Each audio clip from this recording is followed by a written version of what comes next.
Bien, César, tenemos por supuesto un invitado con nosotros. En este caso vamos a poder conversar con José Alvear, investigador del sistema eléctrico, a quien quiero desde ya dar la bienvenida a esta conversación.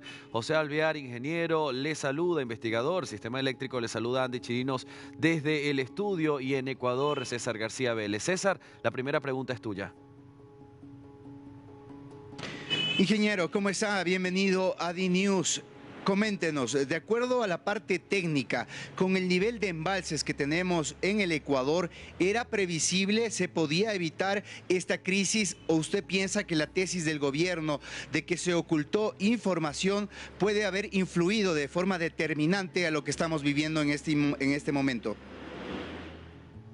Esta crisis de los apagones se pudo haber evitado si hace más de 2 años, cuando se anunció que se iba a invertir 80 millones de dólares en el mantenimiento del parque de las termoeléctricas de Ecuador, se hubiera hecho. Lamentablemente, quien estuvo a cargo de SELEC, que es el organismo encargado al respecto, que era Gonzalo Quillas, nunca lo hizo. Y hoy en día se generó una emergencia que se nos va de las manos a los ecuatorianos. Esto se pudo haber evitado si hubiéramos mantenido el parque termoeléctrico, porque no hubiéramos dependido al 100% de las hidroeléctricas que representan el 70% de la matriz energética del país.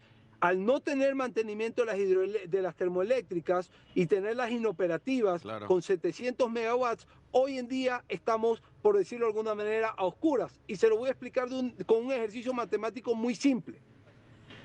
La hora pico que mayor demanda tiene en el Ecuador, que es a las 7 de la noche, demanda 4.900 megawatts. El Ecuador tiene un déficit de 600 megawatts hora.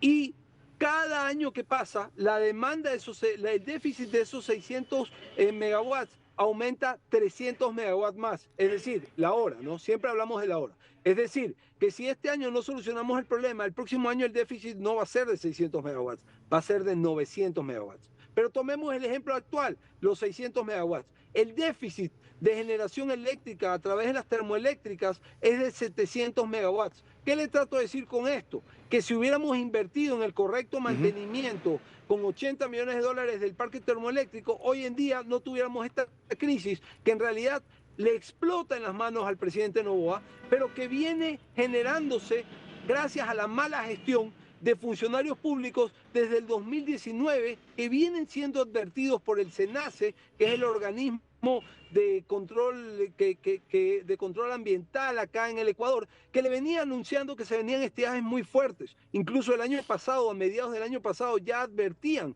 de que el 2024 y 2025 tendrían estiajes atípicos y que había que empezar a prepararse no solamente con la compra de energía a otros países, como se hizo de forma cómoda, sino también invirtiendo en infraestructura para empezar a generar una transición de matriz energética y un equilibrio en la misma que no nos permita depender en un 70%, imagínese usted, Claro. de las hidroeléctricas del país. José Alvear, le interrumpo en este momento. Quiero deslastrarme un poco de la idea del pretérito pluscuamperfecto. Si hubiéramos hecho, ya no se hizo. En el presente, ¿ahora de qué dependemos? ¿De que llueva? ¿O usted considera que hay estrategias más rápidas y con No. soluciones a pronto espacio? Le escucho con suma atención.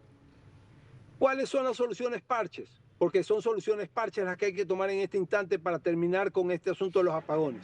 Primero, el presidente de la República ayer acertadamente declara la emergencia del sector eléctrico. Eso le da a él la potestad de hacer una compra rápida de energía a través de barcazas o motores en tierra que sean los más beneficiosos para el Ecuador en función de la tecnología y del costo del kilovatio hora. Uno.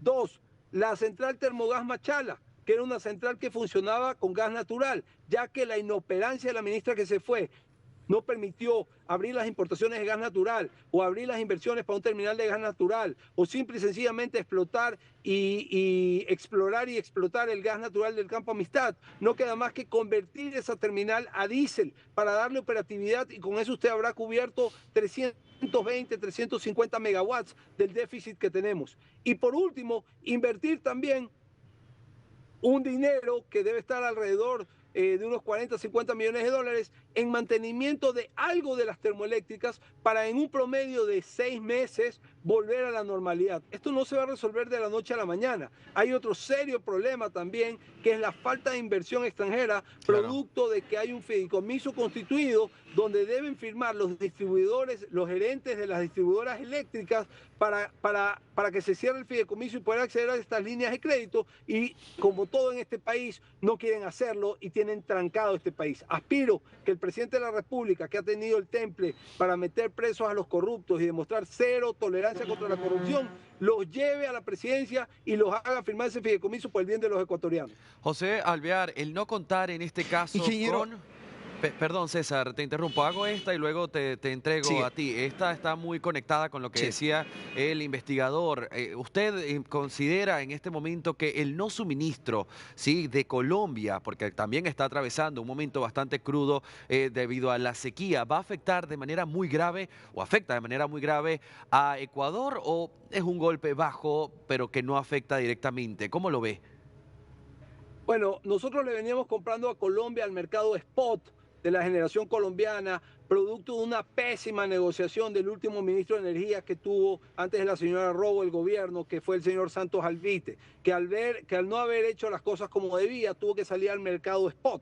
Como ustedes saben, el mercado spot es un mercado que vende al desesperado. Entonces termina sacando una rentabilidad enorme. Entonces nosotros, que veníamos vendiéndole energía a Colombia alrededor de 5 o 6 centavos, terminamos comprándole en 65 centavos porque ese era el mercado que había. Paralelamente a aquello, empezó el estiaje en la región, que no es solamente exclusividad de Colombia. Colombia obviamente da prioridad a su país y nos baja la producción, nos baja la venta de generación eléctrica, casi al 1% de lo que nos venía vendiendo. A eso súmele usted la complicidad geopolítica del traidor de Rafael Correa, que se pone de acuerdo con Petro para que no nos vendan energía, ya que tienen a su ex vicepresidente preso por actos de corrupción, y aquí estamos en el país a oscuras. Es realmente indignante ver cómo un expresidente puede atentar contra su propio país.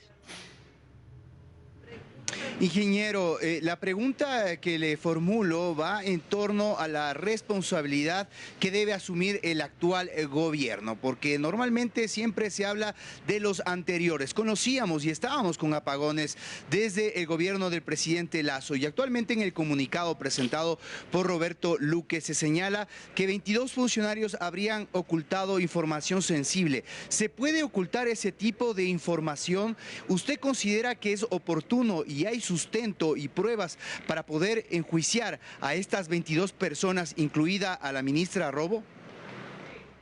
Cuando el presidente habla de sabotaje, y sin ser yo, por si acaso, parte del staff del presidente ni parte del equipo, soy un ciudadano más, le doy la razón al presidente, porque lamentablemente los mandos medios en las instituciones de gobierno, que están enquistadas en las instituciones que deben dar servicio público, lamentablemente son todos corruptos. Entonces traspapelan documentos, traban trámites y no permiten que el país salga adelante. Es verdad lo que usted dice, no pueden venir, no pueden seguir los presidentes de turno diciendo es que no sabía lo que recibía. Ya es hora de que maduremos en América, en este continente, y quienes se candidaticen o ganen candidaturas como por ejemplo una presidencia de la República, no venga a decirnos que no sabía lo que iba a encontrar, sino que sepa los problemas y sepa la solución que hay que dar a aquellos problemas. Entonces, ahora las excusas están de más. Ahora las excusas están de más. Si hubo complicidad de parte de la ministra que acaba de irse el día de ayer, debe ir presa, porque nos ha generado enormes pérdidas. El país pierde 85 millones de dólares por cada día que no se trabaja, y acaban de decretar un feriado energético de 2 días. O sea, imagínese usted cómo estamos. O sea, no tener energía para un país es como que mañana más tarde nos digan que no hay una gota de combustible. Todo el país se para. Entonces, es verdad, no hay excusas.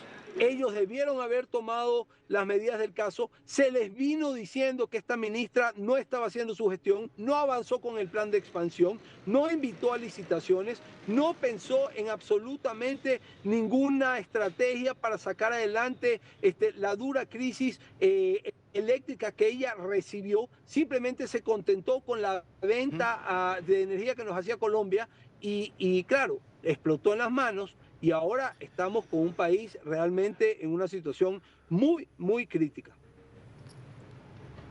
Gracias, ingeniero. Yo de mi parte es todo, Andy. Me quedo con esa cifra. 85 millones diarios le cuesta al Ecuador lo que estamos viviendo en este momento. Terrible. Muchísimas gracias, César García Vélez, por el contacto y también al investigador del sistema eléctrico José Alvear por este contacto y por permitirnos entender en viva voz lo que sucede en el Ecuador y cuáles serían esas soluciones. Estaremos muy atentos para DNews en Latinoamérica. Muchas gracias, un honor estar con ustedes.